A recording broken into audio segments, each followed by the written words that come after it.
2, 3.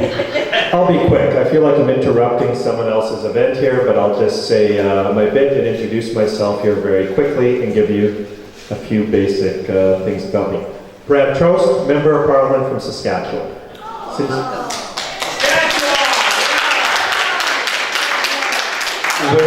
Where we don't elect Liberals or Socialists at either the federal or provincial level.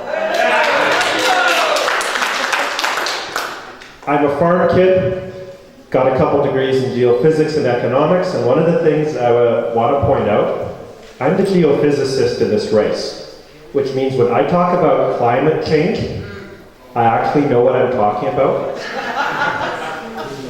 One of the other candidates is out there, and I don't want to mention his name. He's a bit of advocating for a carbon tax. Okay. His name. Tell us his name. Michael Shaw. Yeah. Anyways, I'm not just opposed to the carbon tax or cap and trade. I'm also opposed to this big regulation because here's the thing. I'm the scientist in the race, and I actually know this whole thing about man-made climate change is a lot of hooey. Okay.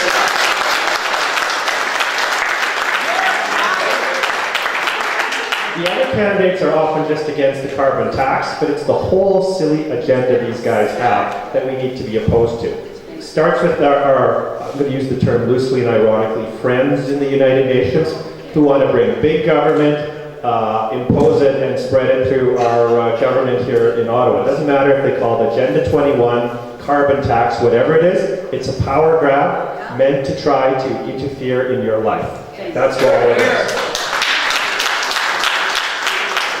So I'm not just opposed to it in private, I'm opposed to it in public. And we need to argue against that because when we accept the other side framing the argument, we're going to end up with some form of carbon tax to the front door or back door. So we have to push against it.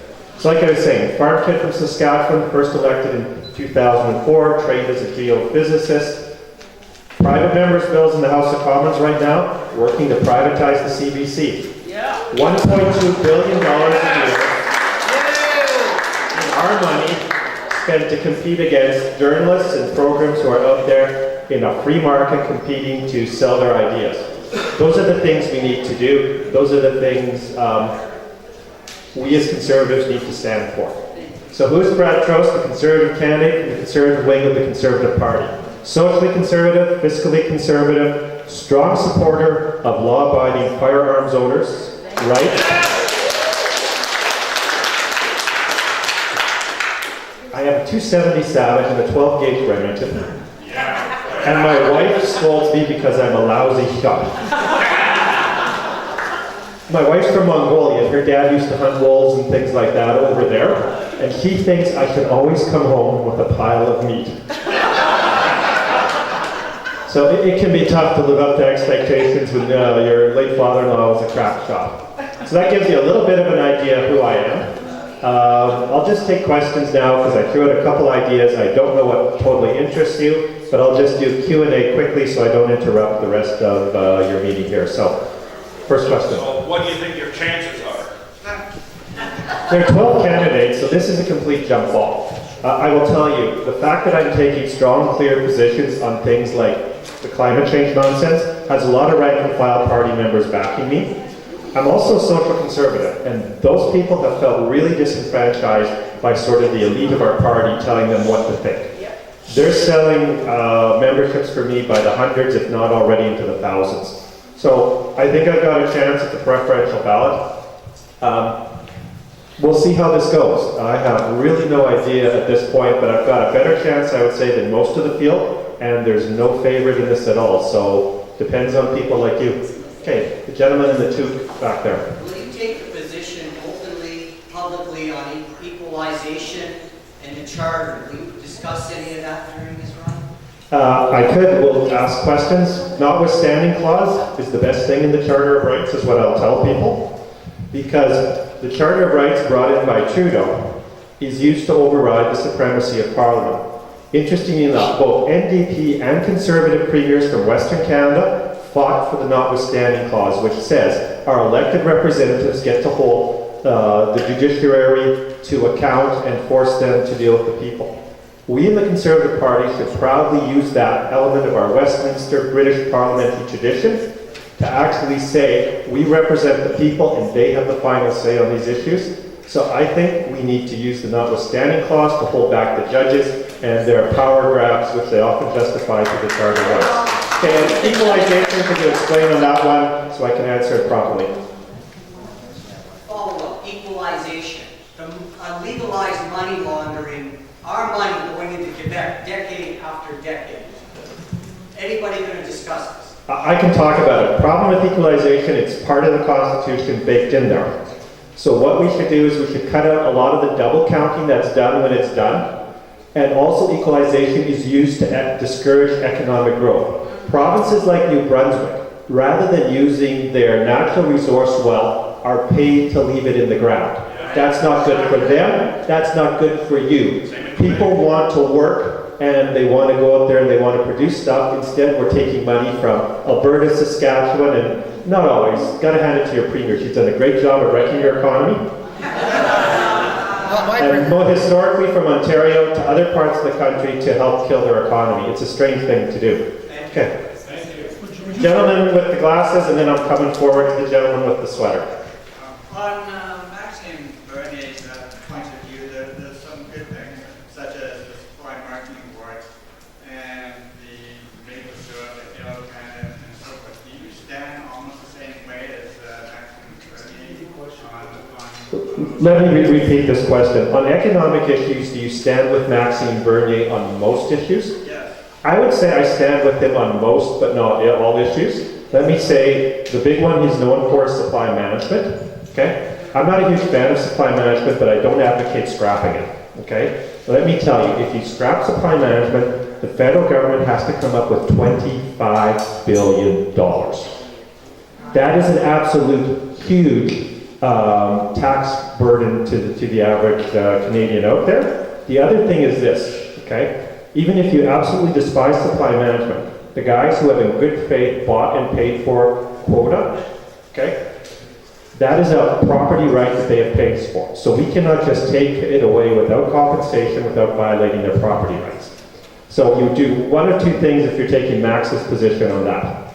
You're either hitting the taxpayers with the big hit, or you're taking away people's property rights one way or the other. What he should be advocating for is expanding a free enterprise side of our dairy industry that emphasizes exports to provide a long-term transition.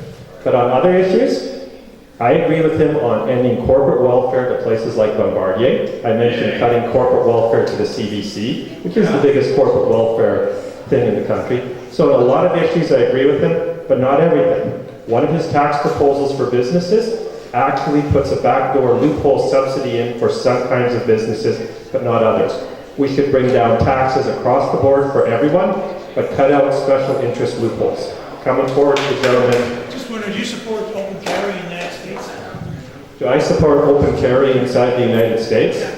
I don't have a problem with it, but it's not going to happen here in Canada. We're not going to have open. It's going to happen. Work it one step at a time. There's elements of the long gun registry that we as Conservatives should have repealed in previous legislation that we need to go farther on. We'll get there. That should be our number one priority. We need to stop the bureaucrats from doing things like what they did with the Swiss arms. So that's where my priority would be on protecting our firearms. Like I said, I'm a lousy shot with the 270 and the 12 gauge. So, okay. Next question. Notwithstanding clause, supposed to say Parliament is more right than the courts. So why didn't Stephen Harper use it every time the Supreme Court was against him? Like he I don't know. I don't know. Look, you're talking to someone who was in the caucus with Stephen Harper, and we encouraged him to use it. Because the first time that it's used, the left-wing type still does blow a gasket. You'll see their heads explode. It'll be fun to watch. And after that, Canadians will go, hey, what Parliament does with the notwithstanding clause says, I as a citizen have the final say on this issue. Because it's about accountability. Every 4 years, I have to go back to you, the citizens, and say, did I do a good job? I'm accountable to you. This is a problem. This is why it was put in. And it wasn't just Conservatives. NDP Premier from Saskatchewan, Alan Blakeney, understood this. So I don't understand why. The argument always was there could be some political blowback, but here's one thing, if they didn't know it before, they should understand it now, having watched the results of the American election. It doesn't matter if the media is against you, it doesn't matter who's all scolding you. If you take your case to the people repeatedly, they will hear you and they will make a decision. And that's one thing we need to remember in our politics. You can have the CBC, CTV, almost all the big media against you. But if you go out there and you work at it day after day, month after month, and you take your cause directly to the people, they will give you a hearing and decide yes or no. You said you were in Saskatchewan, is that right? That's right. Eastern Saskatchewan farm boy. Do you have a working police force in Saskatchewan? We have, as our provincial police force, contracted with the RCMP. Everywhere else, they have municipal. In the bigger centers, they have municipal police forces. Could you send them over?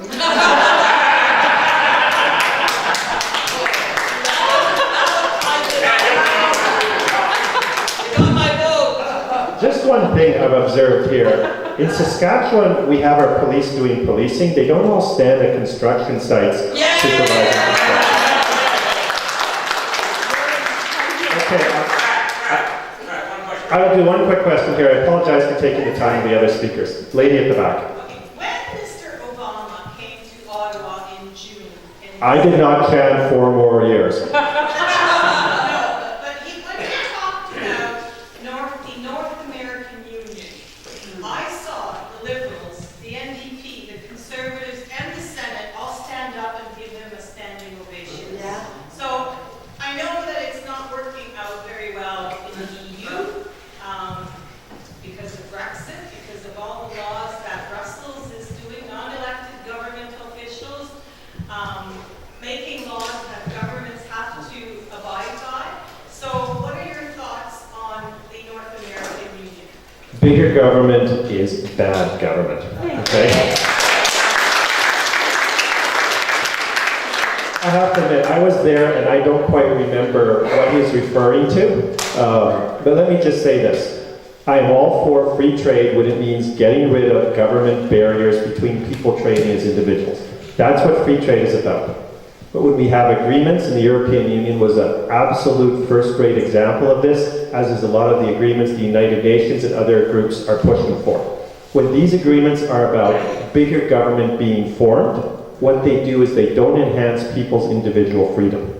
So, I want less government interference in my trade with the United States, but I do not want a union that adds up to have more government interference, because what the lefties are talking about when they talk about these unions, they're talking about international or regional government bodies dictating to us their regulations and their environmental policies, which we don't have a democratic say in. So it doesn't matter where in the world you are. If it's a free trade agreement, it's a good thing. But if it's a trade agreement which just adds more levels of regulations, it's a bad thing. That's why something like what's called the North American Union, not a good thing when it starts to bring in big government regulation. Okay.